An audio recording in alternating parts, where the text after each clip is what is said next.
கடல் தாண்டி நாங்க இங்க வரோம்னு சொன்னா அந்த அம்மா எந்த அளவுக்கு பவரா இருக்காங்கன்னு கண்டிப்பா உங்களுக்கே தெரியும். எங்களோட குலதெய்வம் கோயில் வந்து பச்சையம்மன். ஹலோ எவ்ரிவன், என் பேர் ஆர்த்தி. இது வந்து எங்க அம்மா சாந்தி அண்ட் எங்க அப்பா வந்து வீட்டில் இருக்காரு இப்போ கழிட்லி.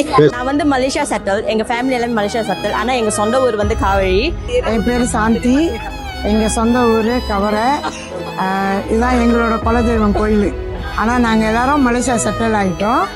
ஆனால் வருஷத்துக்கு ஒரு வாட்டி இங்கே வந்து நாங்கள் வந்து அன்னதானம் போடுறோம். ஒரு 1000 பேர்த்துக்கு அன்னதானம் போடுறோம். ஒரு 18 வருஷமாக நாங்கள் செஞ்சுக்கிட்டு இருக்கிறோம்.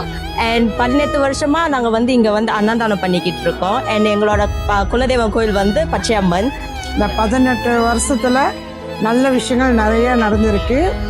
அதனால் வருஷம் எங்கள் குடும்பத்தோடு நாங்கள் எல்லோரும் வந்து அம்மாவை பார்த்துட்டு வணங்கிட்டு போவோம். என் பேர் பார்த்திபன், நான் கவரை முன்னாள் ஊராட்சி மன்ற தலைவர். எங்களுடைய மாமா வந்து மலேசியாவில் செட்டில் ஆகிட்டார். ஒரு 18 வருஷமாக அவங்க மலேசியாவிலேருந்து வந்து 1000, 1500 பேர், 500லேருந்து ஆரம்பித்து இன்றைக்கி 2000 பேர் வரைக்கும் நாங்கள் வந்து அன்னதானம் பண்ணிகிட்டு இருக்கோம்.